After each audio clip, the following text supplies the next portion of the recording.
Suara gaduh disertai suara auman harimau masih terdengar di gerumbul semak-semak, diselingi suara auman keras dari Aji Senggoro Macan.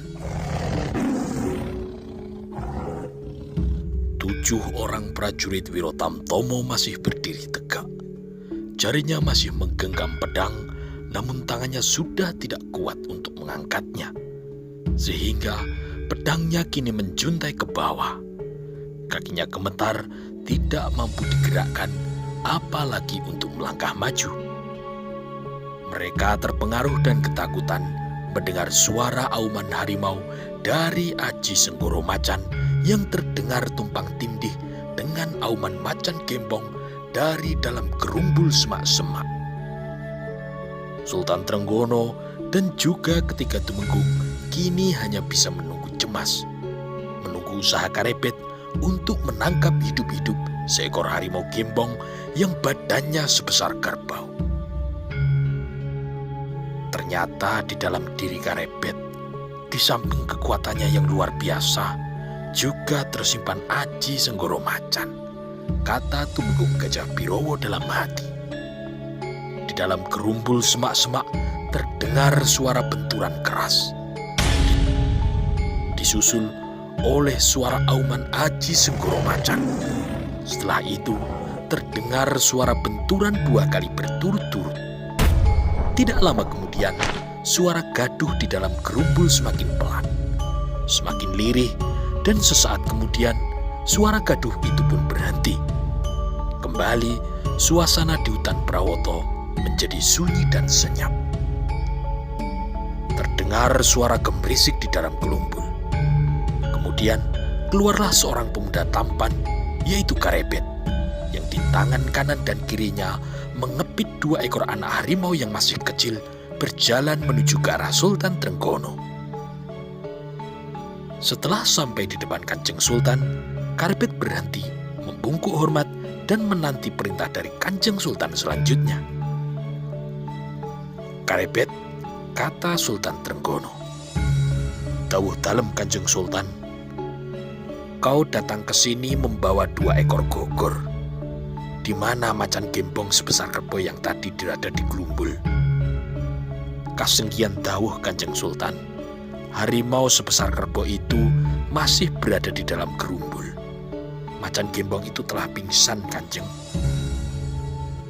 "Baik, mari kita lihat," kata Sultan Trenggono.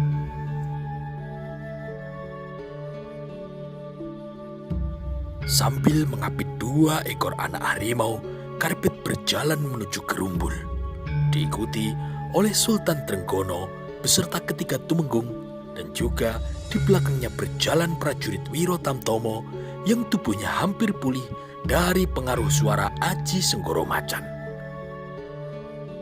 Sultan Trenggono melihat seekor macan gembong tergeletak pingsan di dalam gerumbul hutan. Harimau itu terlihat masih bernafas. Perutnya masih bergerak teratur.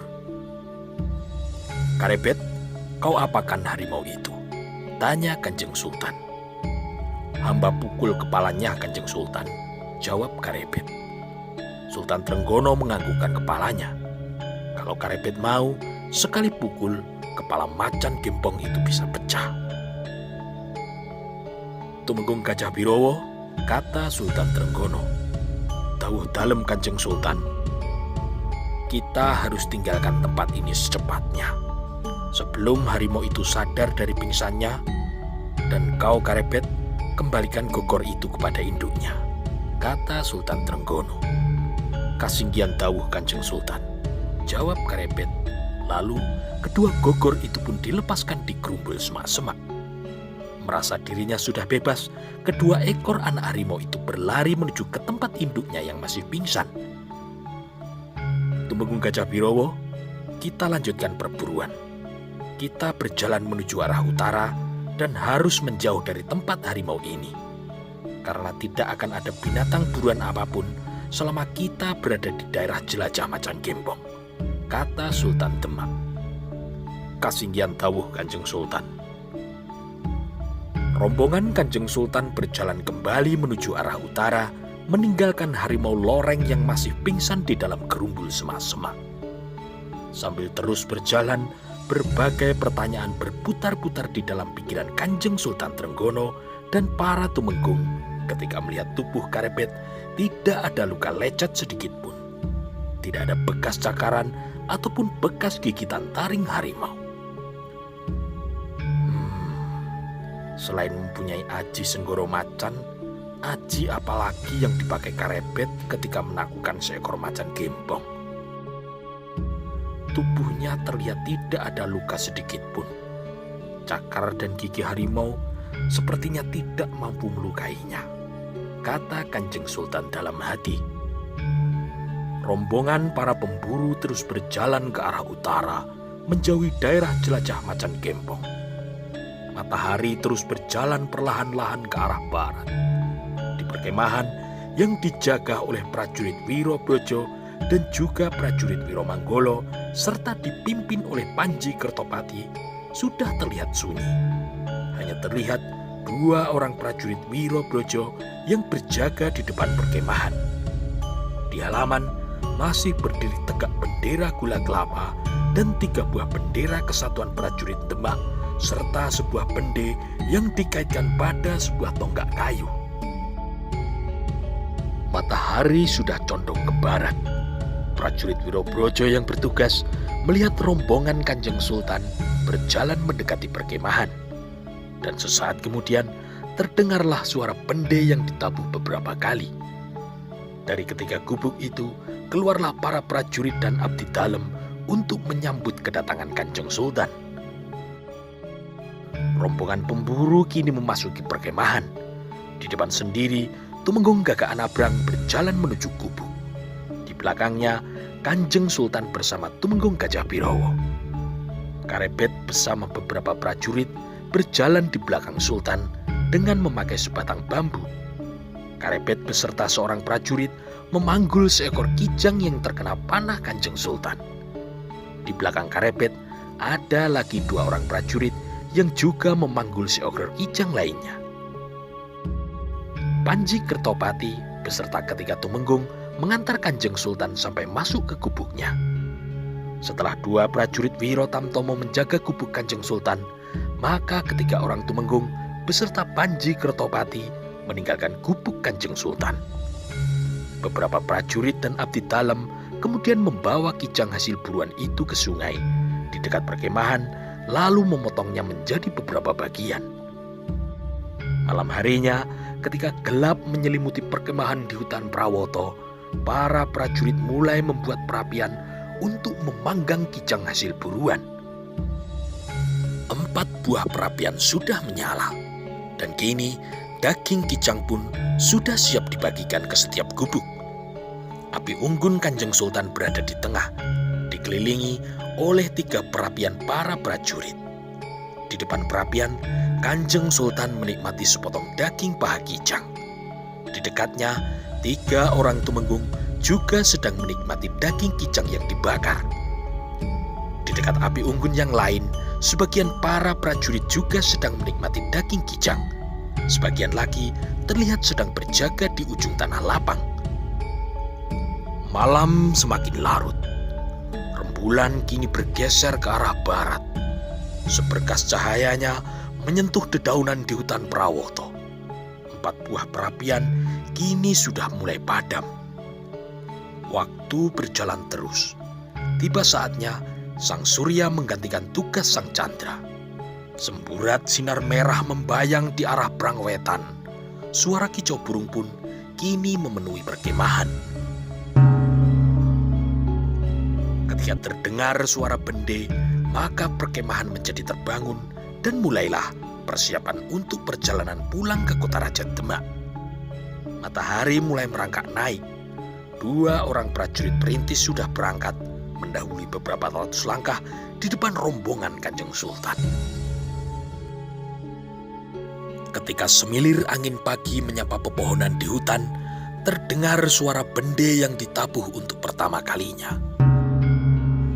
Kuda-kuda telah berbaris rapi. Para prajurit dan abdi dalem sudah siap di samping kuda masing-masing. Kanjeng Sultan pun keluar dari dalam gubuk diapit oleh Tumenggung Gagak Anabrang dan Tumenggung Suropati, serta di belakangnya berjalan seorang prajurit yang membawa songsong kerajaan. Tumenggung Gajah Birowo kemudian mempersilahkan Kanjeng Sultan untuk naik ke punggung kudanya. Kini terdengarlah suara bende yang ditabuh untuk kedua kalinya. Para prajurit dan abdi dalem kini mulai naik ke punggung kudanya masing-masing. Ketika para prajurit sudah berada di atas punggung kuda, jumlah orang yang berpakaian abdi dalem yang semula 3 orang, sekarang ternyata hanya ada 2 orang. Berkurang 1 orang, tetapi jumlah prajurit Wirotamtomo bertambah 1 orang. Atas titah Sultan Trenggono, salah seorang abdi dalem kini telah diangkat menjadi seorang prajurit. Ia juga telah diperkenankan memakai pakaian prajurit dari Kesatuan Wirotamtomo. Prajurit Wirotamtomo yang baru yang sekarang telah berada di punggung kuda adalah seorang prajurit berwajah tampan yang masih muda, serta mempunyai pandangan mata yang tajam setajam mata seekor macan kumbang. Karebet. Karebetlah yang sekarang berada di atas punggung kuda dengan memakai seragam Wirotamtomo. Kanjeng Sultan Trenggono yang mengenalnya belum lama, namun terasa benar kalau Kanjeng Sultan telah melimpahkan kasih kepadanya. Suara bende yang ketiga kalinya telah terdengar. Kuda Tumenggung Gagak Anabrang yang menjadi cucuk lampah telah bergerak maju. Kemudian diikuti oleh kuda para prajurit beserta 2 orang abdi dalem. Rombongan berkuda berjalan dengan kecepatan sedang menuju ke arah barat dengan tujuan akhir yaitu kota Rajan Demak. Para prajurit Wirotamtomo yang sedang berkuda mengawal Kanjeng Sultan merasa senang kalau Karebet yang mempunyai keberanian luar biasa telah menjadi prajurit Wirotamtomo. Para prajurit merasa kagum karena tanpa menggunakan senjata, Karebet telah berani melawan seekor macan gembong yang badannya sebesar kerbau. Ketika orang Tumenggung lebih kagum lagi, karena Karebet yang masih muda ternyata memiliki aji senggoro macan yang mampu membuat para prajuritnya gemetar. Sultan Trenggono pun kagum terhadap Karebet yang umurnya masih muda, namun sudah mempunyai rangkapan aji yang membuatnya tak terluka ketika dicakar maupun digigit oleh seekor macan gembong. Ilmu kebal apakah yang dipunyai Karebet? Desis Sultan Trenggono. Sayang sekali aku tidak melihat gerakan ilmu kanuragan Karebet sewaktu bertarung menaklukkan seekor harimau loreng. Kalau aku tadi bisa melihat pergulatan itu, tentu aku akan tahu ilmu kebal yang digunakan oleh Karebet, kata Sultan Trenggono dalam hati. Sultan Trenggono mengangguk-anggukkan kepalanya. Dalam menghadapi seekor macan gembong yang badannya sebesar kerbau, memang harus mempunyai rangkapan ilmu.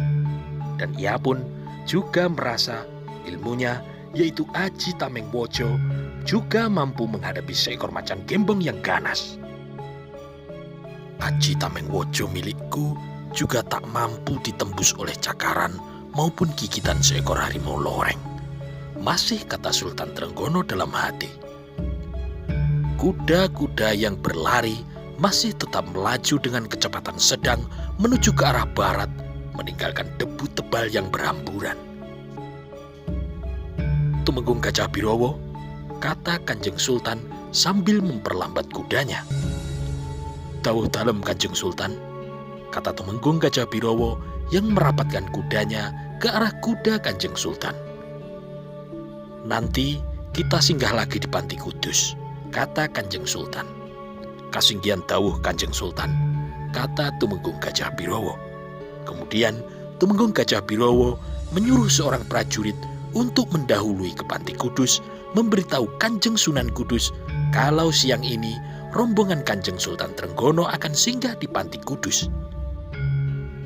Beberapa saat kemudian, seorang prajurit keluar dari dalam barisan dan memacu kudanya menuju Panti Kudus, dan sesaat kemudian bayangannya pun sudah tidak terlihat. Matahari memanjat langit semakin tinggi. Debu-debu berhamburan dari kaki-kaki kuda dan rombongan Kanjeng Sultan pun kini semakin mendekati Panti Kudus. Beberapa saat kemudian di Panti Kudus, Sunan Kudus menerima prajurit Wirotamtomo yang berkuda mendahului rombongan lainnya untuk mengkabarkan bahwa Kanjeng Sultan Trenggono akan singgah di Panti Kudus. Baik, segera saya siapkan makan siang dan tempat istirahat para prajurit, kata Sunan Kudus. Kanjeng Sunan Kudus lalu memanggil salah seorang santri untuk mempersiapkan keperluan rombongan Kanjeng Sultan.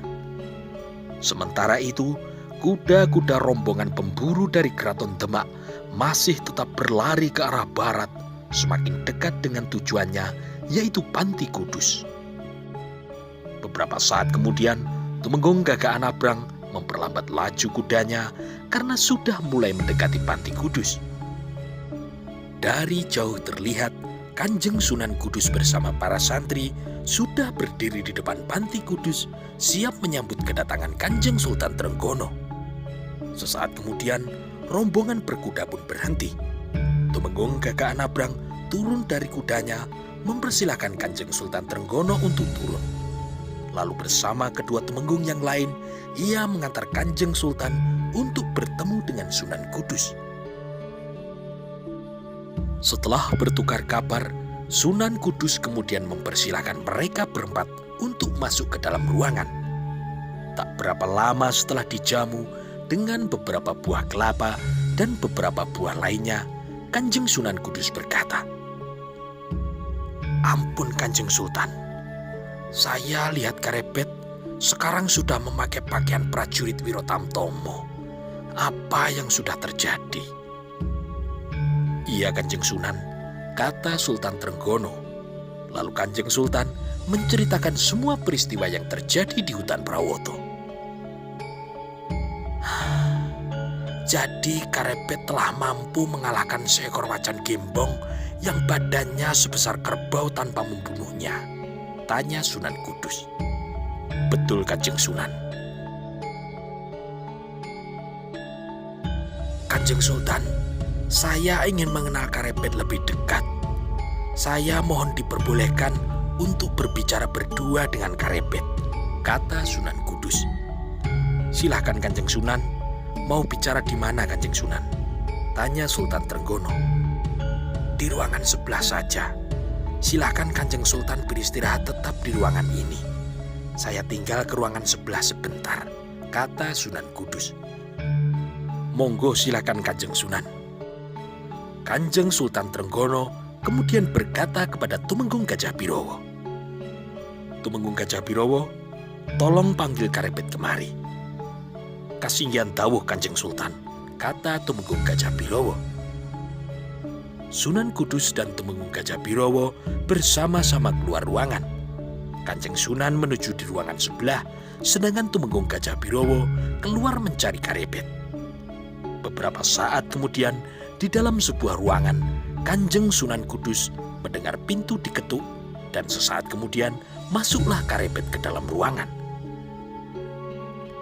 "Mari, silakan masuk Cah Bagus. Duduklah di sini," kata Sunan Kudus. "Terima kasih Kanjeng Sunan." "Bagaimana keadaanmu sekarang, Ger? Bagas kewarasan toh Karebet?" tanya Sunan Kudus. "Atas doa dan pangestu Kanjeng Sunan Kudus, saya dalam keadaan sehat," jawab Karebet. "Kau masih sering kepengging, Ger?" tanya Sunan Kudus. "Kadang-kadang saya kepengging Kanjeng Sunan, tetapi saya lebih sering berada di Tingkir," jawab Karebet. "Coba kau ceritakan sampai kau bisa menjadi seorang prajurit Wirotamtomo," kata Sunan Kudus. Maka kemudian Karebet pun menceritakan semuanya kecuali tentang pertemuannya dengan Kanjeng Sunan Kalijogo.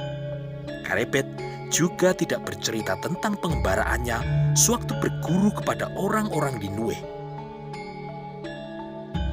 "Kau belajar olah kanuragan di mana, Ger Karebet? Siapa yang mengajarimu?" tanya Sunan Kudus. "Di desa Tingkir Kanjeng Sunan. Yang mengajari saya adalah Siwo Keboganigoro. Ia adalah kakak dari Ayahanda Kebo Genongo, jawab Karebet. Kau belajar ilmu perguruan pengging? Tanya Sunan Kudus. Iya Kanjeng Sunan. Lalu harimau yang kau kalahkan tadi masih hidup? Tanya Kanjeng Sunan kembali. Masih hidup Kanjeng Sunan. Macan gembong itu hanya pingsan. Sunan Kudus menganggukkan kepalanya. Kemudian ia teringat akan murid kesayangannya yang kini berada di kota Raja Demak. Dilihatnya Karebet yang kini duduk di depannya. Sunan Kudus membandingkan Karebet dengan keponakan yang juga sekaligus muridnya, yaitu Aryo Penangsang. Umurnya hampir sebaya. Kekuatan wadaknya juga seimbang. Ilmu kanuragannya mungkin juga tidak jauh berbeda, kata Sunan Kudus dalam hati. Tetapi ada sedikit rasa khawatir di hati Sunan Kudus terhadap sifat muridnya, yaitu Aryo Penangsang. Kelemahan Penangsang hanya ada pada sifatnya yang pemarah. Dan nantinya sifat pemarah Penangsang harus bisa dihilangkan. Kalau Karebet dan Penangsang suatu saat berlatih ilmu kanuragan dan ternyata ilmu mereka seimbang, maka sifat pemarah Penangsang bisa menjadi awal dari kekalahannya, kata Sunan Kudus dalam hati. Aku harus berusaha untuk membuat Penangsang lebih sabar.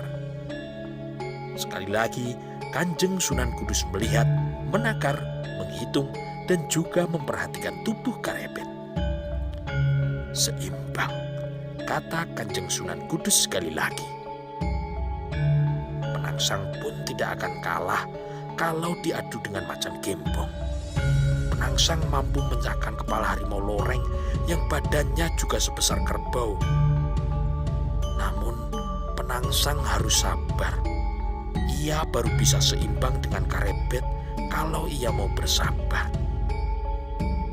Sejenak kemudian, Sunan Kudus mengernyitkan dahinya ketika ia melihat seperti ada seberkas cahaya di mata Karebet. Karebet, kata Sunan Kudus, kita sudah cukup lama berada di sini. Silakan berkumpul lagi dengan para prajurit. Aku akan kembali ke ruangan sebelah untuk menemani Kanjeng Sultan Trenggono, kata Sunan Kudus. Terima kasih Kanjeng Sunan. Ia pun kemudian mohon diri untuk kembali berkumpul dengan para prajurit. Kembali, Sunan Kudus bergegas menemui Kanjeng Sultan Trenggono di dalam ruang panti. Beberapa saat kemudian, ketika terdengar bunyi kentongan dari Masjid Panti Kudus, maka Kanjeng Sunan pun mengajak Sultan Trenggono untuk melaksanakan sholat zuhur berjamaah.